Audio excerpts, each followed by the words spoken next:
માંડવી તાલુકા તેમજ શહેર મહેશ્વરી સમાજ દ્વારા માંડવી પોલીસ સ્ટેશનને રજૂઆત કરાઈ। મહેશ્વરી સમાજના ઈષ્ટદેવ પર અસામાજિક તત્વો દ્વારા સોશિયલ મીડિયા પર ટિપ્પણી કરાતા તેનો ઉગ્ર વિરોધ કરાતા માંડવી તાલુકા તેમજ શહેર મહેશ્વરી સમાજ દ્વારા માંડવી પોલીસ સ્ટેશનને પીઆઈને રજૂઆત કરાઈ હતી। આ તકે માંડવી મહેશ્વરી સમાજના અગ્રણીઓ સહિત ઉપસ્થિત રહ્યા હતા।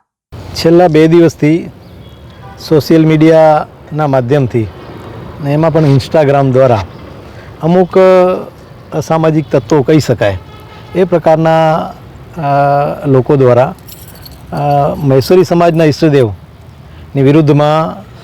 અભદ્ર એવી ટિપ્પણીઓ કરવામાં આવે છે, જેના કારણે સ્વાભાવિક રીતે સમાજની લાગણી દુભાય અને ગઈકાલથી જ જ્યારથી આ વાયરલ થઈ રહ્યું છે ત્યારથી સમાજની અંદર એક ખૂબ જ આક્રોશનો માહોલ હતો અને એના ભાગ સ્વરૂપે આજે માંડવી તાલુકા અને શહેર મહેશ્વરી સમાજ દ્વારા આજે માંડવી પીઆઈ શ્રીને આ બાબતે એક અરજી આપી અને જે પણ આ પ્રકારના કૃત્ય કરે છે એમની વિરુદ્ધમાં સખતમાં સખત કાર્યવાહી થાય અને કાયદાનું એમને ભાન કરાવવામાં આવે અને આગામી ભવિષ્યમાં આ જે સોશિયલ મીડિયાના માધ્યમ દ્વારા જે સામાજિક રીતે વૈમનસ્ય પેદા થાય છે એ પ્રકારની ઘટનાઓ ન બને અને દરેકે દરેક સ્વાભાવિક રીતે કરનાર કોઈક વ્યક્તિઓને ઘણીવાર એમાં સમાજની વચ્ચે ઘર્ષણ થતું હોય છે, ત્યારે આ પ્રકારની ઘટના ન બને એના માટે સોશિયલ મીડિયા ઉપર આ પ્રકારની થોડીક રોક આવે અને જે પણ આ પ્રકારની કોઈ ઘટના બને તો એ ઘટનાને જે પણ એના વ્યક્તિ હોય જેણે પણ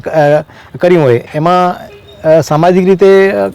એમાં કોઈ જવાબદાર નથી હોતું, પરંતુ વ્યક્તિગત રીતે જે ઘટનાઓ બનતી હોય છે અને એના કારણે સમાજ આખામાં ખોટા વમળો પેદા થતા હોય છે। તો અમે આ પ્રકારની અરજી આજે આપી અને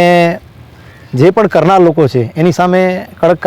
કાર્યવાહી થાય અને એનું કાયદાનું ભાન થાય એના માટેની આજે એક અરજી આપી છે। અમે પીઆઈ શ્રી માંડવી દ્વારા ખૂબ જ સાલસ્તાની અને જે પણ આ લોકો છે એને બક્ષવામાં નહીં આવે એ પ્રકારની અમને ખાતરી આપી છે અને અમે સંપૂર્ણ કાયદા ઉપર વિશ્વાસ રાખીએ છીએ કે આ પ્રકારની જે પણ ઘટનાઓ હશે એને ચોક્કસપણે દામશે અને સમાજને પણ અપીલ કરું છું કે આજે જ્યારે આ પ્રકારની ઘટના બનતી હોય છે ત્યારે આપણે કાયદાનું પરિપ્રેક્ષમાં રહી કાયદાના મર્યાદામાં રહી અને આપણે સમાજના જે આગેવાનો જે કરતા હોય એની સાથે જોડાઈ અને આપણે એ પ્રકારનું કાર્ય કરીએ જેના કારણે જે ગુનેગાર છે એને સજા પણ થાય અને સાથે આપણે સમાજના વ્યક્તિઓ પણ કોઈ કાયદાના ચુંગાલમાં ના આવીએ એના માટે એટલી પણ મારી એક નમ્ર અપીલ છે કે આપણે સર્વ જે આગેવાનો જે અત્યારે ઉપસ્થિત છે એ તમામે તમામ સમાજના એક વિદ્વાન અને વર્ષોથી સમાજની સાથે કામ કરતા લોકો છે, તો આપણે એની સાથે જોડાઈ અને આપણે ચોક્કસપણે આપણી લાગણીઓ વ્યક્ત કરીએ એવી પણ મારી નમ્ર અપીલ છે। ધન્યવાદ। ગણીભાઈ મુજબ ધર્માચાર આજ રોજ માંડવી પોલીસ સ્ટેશન મધ્યે 2 દિવસથી સોશિયલ મીડિયામાં ઇન્સ્ટાગ્રામ ઉપર જે પૂજ્ય મતિયાદેવ વિરુદ્ધ અભદ્ર ટિપ્પણી થઈ રહી છે એના વિરુદ્ધમાં અમોએ અહીં માંડવી તાલુકા તેમજ માંડવી શહેર મહેશ્વરી સમાજ વતી અમોએ ફરિયાદ દાખલ કરેલ છે। વિશેષમાં પીઆઈ સાહેબ સિમ્પી સાહેબે અમને ખંતપૂર્વક એકદમ કીધું છે અને ધરપત આપી છે કે કડકમાં કડક પગલાં લેશે અને ભવિષ્યમાં આવા પગલાં આવું કૃત્ય નહીં કરે એ અંગે પણ એમણે બાંહેધરી આપી છે। સાથે સાથે મારી સમાજના યુવાનોને એ પણ અપીલ છે કે કોઈ પણ આવી વસ્તુ બનતી હોય છે ત્યારે સમાજને જાણ જ હોય છે, સમાજ પગલાં ભરતી જ હોય છે, પરંતુ સમાજ ક્યારેય કાયદો હાથમાં લઈને કોઈ પગલાં ભરતી નથી। એટલે કાયદાને માન આપીને અમોએ કાયદાકીય પ્રવૃત્તિ પ્રમાણે અમોએ આજે જે કાયદાકીય રીતે રજૂઆત કરવી જોઈએ એ રજૂઆત કરી છે, કારણ કે તમે કાયદો હાથમાં લઈને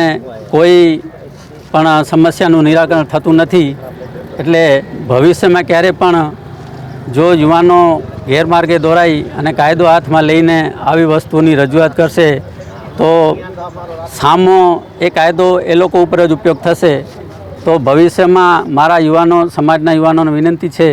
કે સમાજની સાથે રહો। સમાજ જે રજૂઆત કરે છે સમજી વિચારીને એ બહુ લાંબુ વિચારીને કરતી હોય છે, ઉતાવળું પગલું ભરવામાં ઘણા નુકસાન થતા હોય છે, એટલી જ મારી સમગ્ર સમાજને વિનંતી છે। જય ધણી માતંગ, જય મતિયાદેવ।